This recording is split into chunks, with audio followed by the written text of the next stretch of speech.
jacket, okay?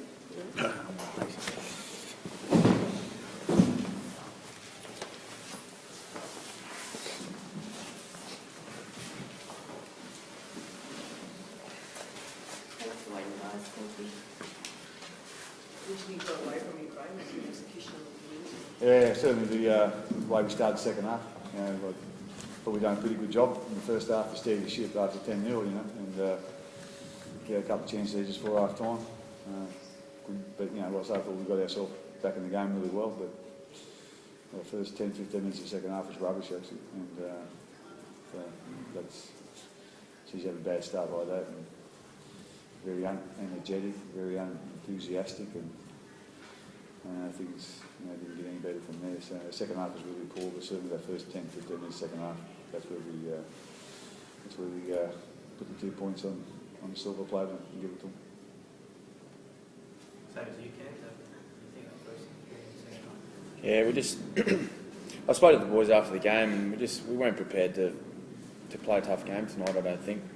You know, we weren't prepared to build pressure on St George, and you know, we came up with some cheap errors. You know, we got down their end and had opportunities, and you know, we didn't finish our sets well. So you know, and then when we did make errors, we didn't back it up with good defence. You know, every time they got down in our 20 metre zone, they seemed to get over the try line every time. You know, so you know, good teams don't do that. Good teams defend their errors, and good teams back up good performances from the week previous, like we had last week. You know, they don't just get comfortable and travel up here and think it's all going to happen again.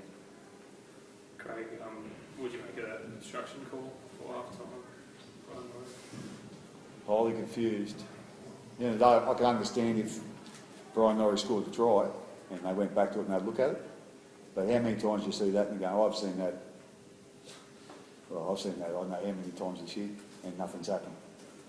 And I think Cameron made the point too, you know, like at the end of the day, I don't think he obstructed anyone because he didn't score. So at the end of the day, I've got no problem if he had a scored and they went back and had a look at it, but from, you know, if they, like, next time that happens, I want to see a penalty.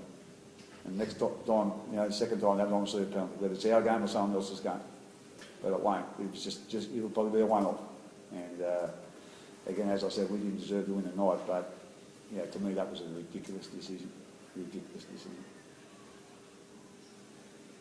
Like Craig, it's a bit bittersweet to see Gareth come out and play like that against you. I think he had a lot to do with you going through. He was pretty good tonight. Oh yeah, I think, you know, he's been pretty good. You know, the whole season actually, and he's been good for a few years. You know, with us. So certainly what he did tonight didn't surprise us. Didn't make us too happy, I must say, but it didn't surprise us. And he's a very talented player. And you know, we probably give him a little bit too much room there tonight as well.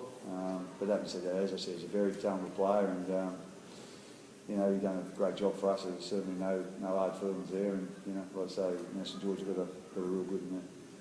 What do you make, Craig, of how they're going? The new coach, he's only had 4 or 5 games. Yeah, they're doing really well. You know, probably their defence seems though it's improved, but again, no, you know, that's nothing against, you know, Steve either. So I think, you know, sometimes when a new coach comes in, everyone sort of seems to lift a little bit. You know, it's a bit of a change of, I suppose, atmosphere and change of things that I wanted. You know, so I think it puts everyone else on notice as well.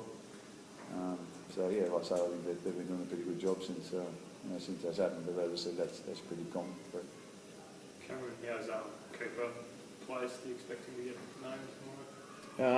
I've actually got no idea. He's had a couple of sessions down in Melbourne with us, but you know, they've been quite sort of minimal with his involvement. Just been doing some basic skills work. Obviously, no contact yet, but you know, I really couldn't say whether he's a chance or not. You know, it's still a long way away, which is a positive for him. You know, it's you know, we're still a week and a half away from the third origin, so there's still quite a bit of time for him to recover. You know, I think they sort of said about 6 weeks for recovery, and it's coming up on that. But I don't know. When he had the scans and everything, it was pretty much on how it's going to heal.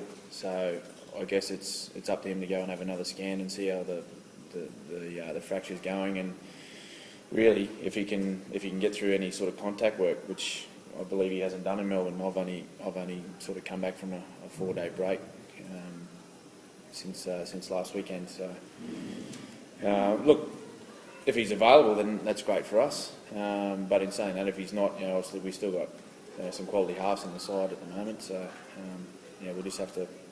It's a waiting game, I think. Would he be ready to play for you next weekend, Craig? We got a bye break. So. No, if you had a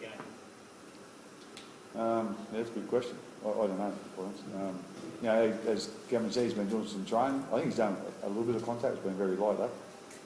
So it will depend on the medical team, to be quite honest. So I imagine they'll have to have another scan to see how it's healed, and then they'll go from there. So I don't think he's actually had that other scan yet. So I imagine he might have had over this weekend or late last week. So I know Coons must have play obviously, but hopefully he won't take any chances, and I'm sure the medical staff won't take any chances. So, but like I say, he's always been a pretty quick healer, and it was always tough when he first done it. They couldn't say it was 6 weeks or it was 4 weeks or 8 weeks. It was just how it heals. So he's been getting into a few different potions and lotions or his diet type thing that try and heal the bone quicker. So like I say, he would have done all he could. I'm not quite sure what he's been doing or taking into his body, but I think it's been some a lot of stuff that you sort of probably thinks yuck, but that's just him, and he's so committed and so determined. So I wouldn't count him out, but we just have to see what happens. It will come down to him and the medical team, not mainly the medical team.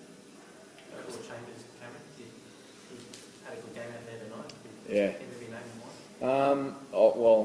I think last time, if we had a reshuffle of our backline with Greg and Billy sort of under an injury cloud for the game too, I think he was always going to be in the team if those two weren't playing. I think he was going to get a shot on the wing. So he didn't harm his chances tonight. I thought he was pretty good. He was one of our better players, Will. He was tough. He ran the ball well. He was good defensively, and that's what you need in an Origin player. He turns up every week. Doesn't matter where he's playing. Doesn't matter what side he's playing on the field. He does his job, and he's been on the cusp, for a couple of years now. He's been 18th man, I think, for 3 or 4 matches. So I'd like to think he's a real good chance. I think there's a bit of a talk about Copley being a chance as well, but Will Chambers he's spent a bit of time as 18th man and sort of on the cuffs, so I think he's a real good chance. It's a great opportunity for him, isn't it, with Brent's future looking uncertain?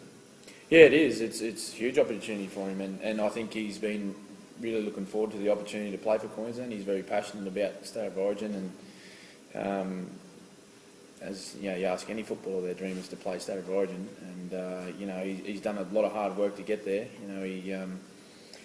He started with us as a kid, and then he went away to Union and came back, and he went through a bit of a rough patch there with his illness, and he's fought his way back to be one of the premier centres in the game. And I'm sure if he gets an opportunity for this game through, he'll go out and play extremely well.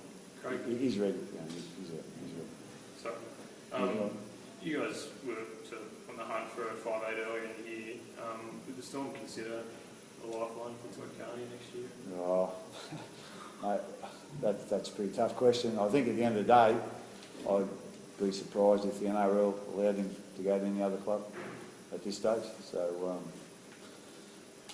like I say, we'll see what happens, but I think that'd be highly unlikely. But that's just me on the other look at him. I reckon that would be their attitude. So that's a little bit early, to think of anything like that. Just picking tough questions, though, that go back to coaching. Your name you mentioned in the dispatches and coming to one of the possibly coming to Dragons along with Wayne Bennett. I mean, is that an issue or confuse you? It's up there regularly your name's mentioned alongside Henry and Wayne Bennett. Like at the end of the day, I've got another 2 years in Melbourne, and I've never broken an NRL contract, mate, and better start now. So. Thanks, guys.